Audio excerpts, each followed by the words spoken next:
Hey everybody, welcome back. Today I'm going to be talking to you about the hottest comics releasing November 10th, 2021. But first, please be sure to subscribe, like the video, and comment down below what you're most excited for this week.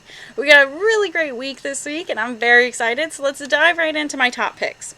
We're starting off with Venom number 1. It's written by Al Ewing and Ram V, and it's drawn by Brian Hitch. Brand new Venom. I mean, this is a perfect place to start picking up Venom. And, you didn't have to really read the Donny Cates run to be invested in this run. However, if you did read that, you are going to be able to get, some intakes from this. And I really like that. I like how you get rewarded for reading all past comics. That's always been a big thing with me. And I am super excited. An epic new era for the Sinister Symbiote starts here. Hot off the wheels of Venom 200 and Extreme Carnage, we're closing out 2021 with one of the most ambitious books in symbiotic history. An all-new Venom from some of the comics' greatest talents, Marvel mainstay Al Ewing, who himself has just ended a character redefining run on Immortal Hulk, is being joined by Ram V, a horror maestro all his own, to craft a mind-bending and gut-wrenching tale of symbiosis, the likes of which the Marvel Universe has never seen. As if that wasn't enough, they've been joined by industry legend Brian Hitch, who is leaving it all on the page. We haven't led you astray yet, have we? So trust us when we tell you that you have never seen a Venom like this. And I like this Venom because it's going to have Eddie Brock and Dylan Brock as Venom, so it's going to have two different takes, and I think that's going to be really fun and really enjoyable. We also have What's the Furthest Place From Here number 1. I'm very, very looking forward to this one. It's written by Matthew Rosenberg and drawn by Tyler Boss. They did 4 Kids Walk Into a Bank, which I highly recommend if you haven't read it. And this already got optioned for a movie. I mean, it's already huge. Everyone's already looking forward to it. There is going to be a separate sell for a vinyl later on down, but it does not release this week, and that got extremely allocated. So if you did not pre-order, or maybe if you did pre-order with your local comic shop, it might be canceled just because it was really extremely rare. So very different and unique, but I'm very looking forward to it. Still, it's a triple-sized first issue, a post-apocalyptic coming-of-age story from 4 Kids Walk Into a Bank's Tyler Boss and Matthew Rosenberg. The world has ended. All that remains are gangs of children living among the ruins. But Sid believes there must be something more out there. When she disappears into the wastelands, her gang will risk everything to bring her home. A story about the things that matter most: your survival, your loved ones, and your record collection. So, seems really cool, different, fun. I love a good mystery, and I'm really looking forward to this. We also have Robin and Batman number 1. It's a mini-series out of 3. It's written by Jeff Lemire, drawn by Dustin Nguyen, and this one just seems like a really fun pickup issue if you really like Batman and Robin. So I like the play how it's Robin and Batman instead of Batman and Robin. The legendary story of Batman and Robin has reached nearly mythic proportions. The crime-fighting dynamic duo always one step ahead of the criminals they pursue, never meeting a case too big. This isn't that story. This is a story of a young Dick Grayson, newly orphaned, struggling to find his way in a strange, difficult, dark new world. This is a story of Robin and Batman. The best-selling creative team behind Eisner Award-winning Descender, Jeff Lemire and Dustin Nguyen, reunite in Gotham City to tell a story of a remarkable young man learning to navigate an incredible new world. Fantastic. I love Ascender and Descender, so I am really looking forward to this team doing a really bang-up job on a new Robin and Batman story. We also have Regarding Matter of Oswald's Body number 1. It's a miniseries out of 5. It's done by Boom Comics. It's written by Christopher Cantwell and drawn by Luca Casalagunda. Sorry if I got your name wrong. But where is Lee Harvey Oswald's body? The Kennedy assassination is a rat's nest of conspiracy theories, mafia involvement, the second gunman, government cover-up, but the most important chapter of his sordid tale may just be the theory that the body buried as Oswald's Road Hill gravesite is not actually Lee Harvey himself.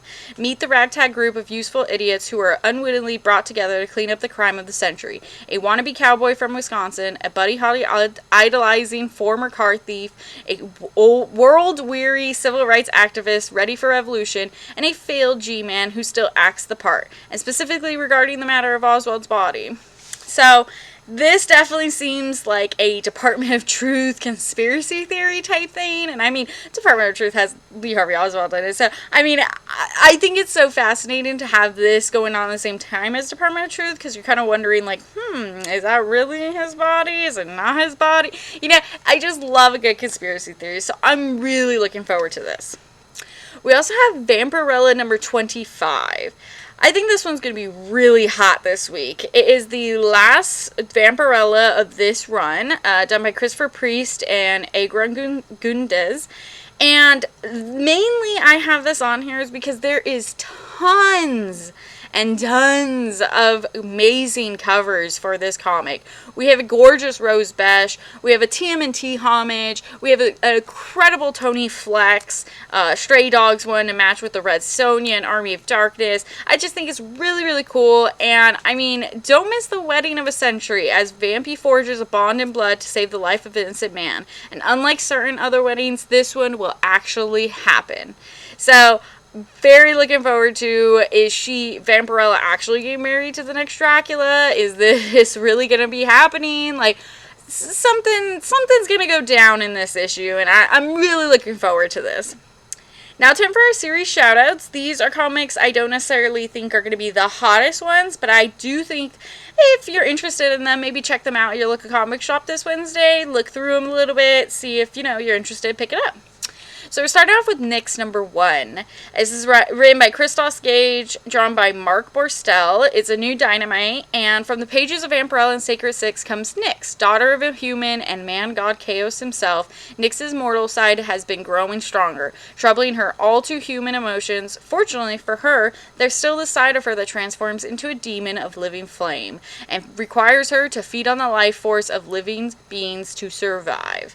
So, I can't wait for this. I really liked Nyx in Sacred Six and Vampirella, so I think she's going to be a very interesting play on a character in a miniseries. But also, again, there is a gorgeous Rose Besh cover. She is killing it. I'm loving all of her covers, and, I can't help but to point these out and be like, look at these, they're gorgeous. So, definitely on my radar this week. Also, Stillwater, number 11. Chip Zdarsky, Roman K. Perez, they are doing a fantastic job on this comic. I think Stillwater is very highly underrated. It surprises me. The last issue really left me just like, oh my gosh, like speechless. So who are the masterminds behind the courthouse explosion? And what do they really want? So it just dives more deeper and deeper and deeper into this town's history and what's really happening. And, I can't help but to get just sucked in and feel like I live in this town when I read it. It's just really fun, really great. And like I said, I think it's very underrated. We also have Strange Academy number 13. And to me, it's my lucky number. I love 13, and Strange Academy is one of my favorites. So, the Strange Academy kids have a night on the town in New Orleans. Some kids go for a tour of famous NOLA graveyard, and I'm sure you know how teens and graveyards usually go. Emily takes a field trip of her own, and we also learn the secret origin of Zoe Laveau. So, very cool. We're learning more and more about these kids as we go on. Plus, with the death of Doctor Strange, it's kind of intertwining and having real meaning. So, I'm really looking forward to that one. We also have The Thing, number 1, written by Walter Mosley, drawn by Tom Riley, and the next big thing begins here. Renowned storyteller Walter Mosley brings his signature style to a sweeping saga of Manhattan to the farthest reaches of the cosmos itself. A lonely evening and a chance encounter, or is it, sends Ben Grimm embarking on a soldiering that will have him encountering and battling figures both old and new, featuring guest appearances from figures drawn from throughout the Marvel Universe as well as precision artwork by Tom Riley. The next big thing will remind audiences why the Thing is one of the most popular and beloved characters in the history of comics. So, I really like this one because I think there's a gorgeous Lee Berhimo cover that I'm just like in love with. And Lee Berhimo usually does like DC covers. I hardly see him doing a Marvel cover. So, having him do this Thing cover, wow, it really stood out to me. I also have a small section this week for a really great manga reads. There's 2 in particular that I think if you're interested, you should probably pick them up because there is a really bad manga shortage. And once they're released, it's having a hard time trying to get them back in stock. So if you see your local comic shop have this and you're interested, pick it up right away. It's going to be really hard to find later on down the road. So we have Demon Slayer, the complete box set.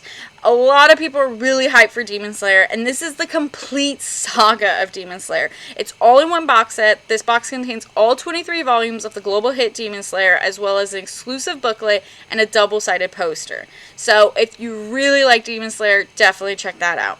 We also have Jinju Ito Cat Diary, Yonemu Collected Edition hardcover. I love Jinju Ito's hardcovers. I think they always are in like fantastic conditions. And reigning king of horror manga, Jinju Ito presents a series of hysterical tales chronicling his real-life trials and tribulations of becoming a cat owner. Jinju Ito, as J-kun, has recently built a new house and has invited his fiancée, Eiko, to live with him. Little did he know, his blushing bride-to-be has some unexpected company in Taeyeon, a ghastly-looking family cat, and Moo, an adorable Norwegian forest cat. Despite being a dog person, J-kun finds himself persuaded by their odd cuteness and thus begins his comedic struggle to gain the affection of his new feline friends.